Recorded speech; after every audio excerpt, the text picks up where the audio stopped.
le Bénin a un avantage comparatif pour le tourisme, étant donné sa géographie et son histoire. D'abord, par rapport à la géographie, c'est que nous avons un paysage très varié, non seulement les fleuves, les cours d'eau comme la mer, les collines, les montagnes, et la faune, sur un petit territoire de 112 600 km², donc qu'on peut parcourir en l'espace de 48 heures. Ça, c'est un atout unique. L'atout historique est encore plus important, parce que nous avons une histoire fascinante et très complexe. Donc, on était l'un des principaux ports d'esclaves, donc allant vers le Brésil, mais on était également le point de retour de certains esclaves vers l'Afrique, donc notamment les Afro-Brésiliens à Agoué. Donc il y a la tragédie, il y a le triomphe. Ensuite, il y a l'histoire fascinante donc, du royaume d'Abomey, très institutionnalisé, très structuré, et notamment la guerre coloniale, avec toutes ses péripéties, les Amazones, l'exil du roi Béhanzin.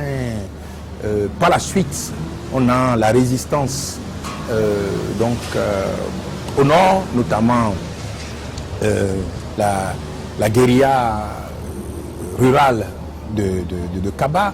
Donc, c'est des éléments qui sont d'un grand intérêt donc, sur le plan historique et qui pourraient être transformés en de très grands attraits touristiques. Le troisième élément, c'est les grands hommes qui ont marqué l'histoire du Bénin.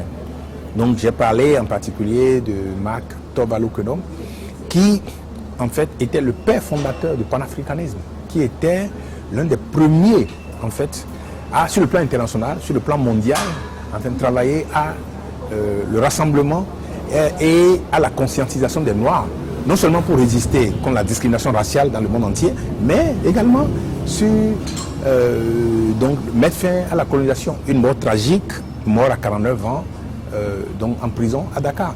Donc l'histoire et le paysage du Bénin, c'est une opportunité pour l'Afrique. Alors donc j'ai appelé, et ça c'est le deuxième point de mon intervention, au fait que on investisse massivement dans les infrastructures, mais des infrastructures d'un certain type qui intègrent nos valeurs, notre culture, pour que ce que nous offrons en termes d'hôtels, en termes de services hôteliers, ne soit pas une copie conforme de ce qui se fait ailleurs. Parce qu'on a une culture, on a une histoire qui peut être reflétée par cela.